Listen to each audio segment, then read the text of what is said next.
Gisugdan na sa mga miyembro sa Municipal Rural Improvement Club sa LGU Alabel ang pagproseso sa dressed native chicken gikan sa pagpalit, pag-ihaw ug paghinlo sa mga balahibo hangtod na sa packaging kinahanglan nga makaagni kini sa mga mamalitay. Kabahin sa programa sa lokal nga gobyerno sa tinguha nga mapauswag ug madasig ang katawhan sa lungsod sa pagbuhi og native nga manok isip usa sa mga tinubdan sa panginabuhian. Sumala sa Office of the Municipal Agriculturist kon OMAG, nagsugod na ang ilang pagpamalit og mga native chicken niadtong Martes, Disyembre 13 sa AFSA Compound, Purok New Bohol, Barangay Alegria atol sa Food Hub Market Day. Human niini, nagbarangay-barangay na ang pagmamalit sa mga native chicken didto sa mga mag-uuma. Paliton sa LGU og tag 200 pesos matag kilo ang mga native chicken. Din pangdalhon kini sa Alabel Meat Processing Facility sa Barangay Bagakay kung asa iproseso sa mga RIC women kinsa gibansay nga muihaw ug mubutang sa mga dressed native chicken sa packaging.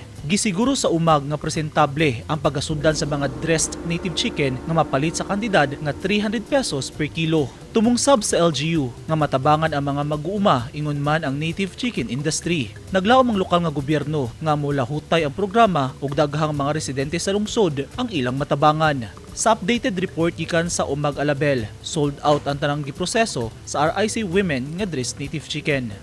Eugene Hinutan, Newsline Philippines. Stay safe.